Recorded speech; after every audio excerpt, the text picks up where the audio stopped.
After watching the majestic footage of the outside world, Juliette realizes that Bernard will eventually be able to track the true location of the hard drive. With this in mind, she immediately takes the drive and leaves the apartment. Realizing that the entire area is surrounded by raiders, she's forced to enter the silo's trash chute through a hole in the wall.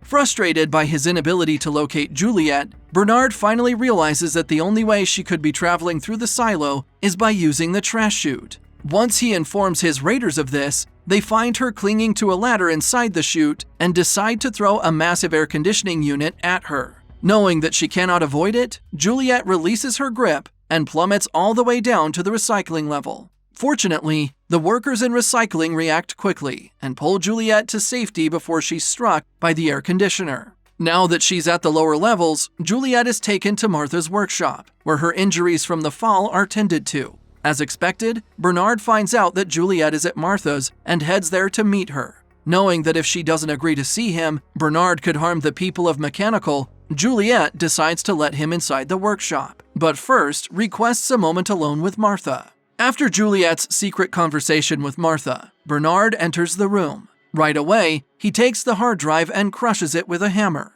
Then turning his attention to Juliette, he informs her that she will be sent outside. Knowing that she might protest, he tells her that if she cooperates, he will show her exactly what happened to George. Realizing that this is the reason she agreed to become sheriff in the first place, Juliette accepts the deal. Now that she's alone in her workshop, Martha looks through her shelves and picks up a few rolls of heat tape. Realizing the severity of the situation, she finally musters the courage to leave her workshop for the first time in 25 years. Slowly, she starts walking up the stairs and arrives at the supply level, where she heads to the apartment of her ex-wife, Carla, who's a well-connected worker in the supply department. When asked what's the reason behind the unexpected visit, Martha shows Carla the heat tape.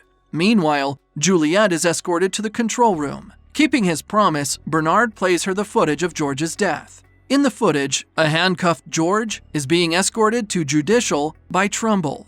However, he unexpectedly headbutts Trumbull, giving him a moment to quickly climb on the rails, seemingly preparing to jump off. Before jumping to his certain death, George looks directly at the camera recording him. With a smile on his face, he places his hands on his heart as if sending a message to Juliette, knowing that she would see this someday. Finally, he gives an assuring nod before jumping off, revealing that he did in fact commit suicide, but only because he knew Judicial would torture him for all the information he had if he'd stayed alive. Now that she knows the truth, Juliette upholds her end of the deal and allows the scientists to measure her for the environmental suit she will wear when leaving the silo. In Bernard's office, Lucas is called in from his cell for a brief conversation. During their exchange, Bernard informs Lucas that he will be punished for failing to report Juliette's activities to the authorities. As a result, Lucas is sentenced to spend 10 years in the silo's mines. At the sheriff's department, Sims meets with Billings,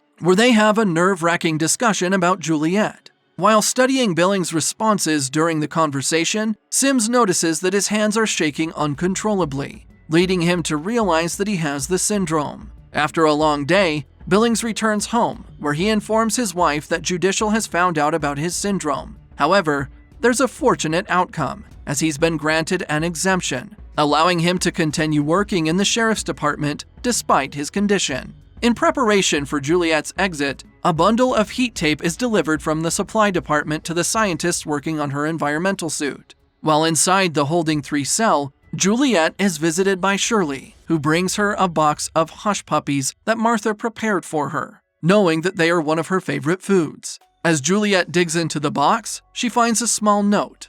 In the note, Martha tells Juliette that she loves her and that she shouldn't be afraid, assuring her that they're good in supply. As the environmental suit is finally ready, the scientists carefully dress Juliette in it. The suit consists of one large piece that covers her torso and legs, a helmet connected to an oxygen tank that allows her to breathe, and separate gloves and shoes that are attached to the suit using the heat tape to keep the supposed toxic outside air from entering the suit. Now that Juliette is prepared for departure, Bernard reads her the official farewell, and with that, she begins to ascend the staircase leading to the outside world. As Juliette steps outside the silo, seemingly all the citizens watch along via the screens.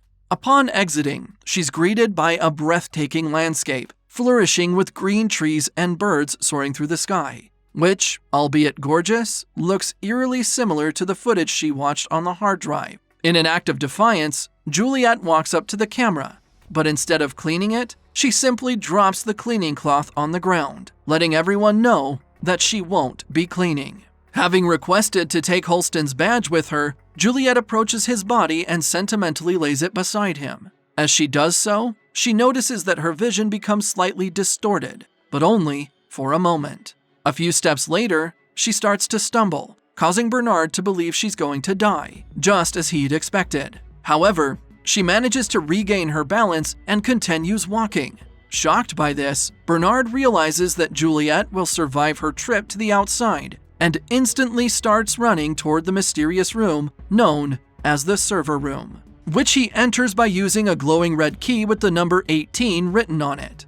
Outside, Juliet reiterates they're good in supply as she looks at the heat tape around her gloves, revealing that she realizes that those who went outside in the past only died because the heat tape used on their shoes and gloves were intentionally made of poor quality, as the silo's authorities wanted to ensure that the toxic outside air would leak into their suits, causing all of them to die. A moment later, Juliet reaches the top of the hill in front of the silo, becoming the first person to ever make it this far. She now gazes upon an even more wondrous vista, lush with colorful trees. Suddenly, her vision distorts once again, but this time, the distortion is much more severe, and in a flash, the scenery changes, and she's now confronted with a completely different image. What she sees now is the true outside world, a desolate wasteland devoid of life and color. The realization dawns on her that the lively spectacle those who go outside always see is nothing more than a fake video playing inside their helmet.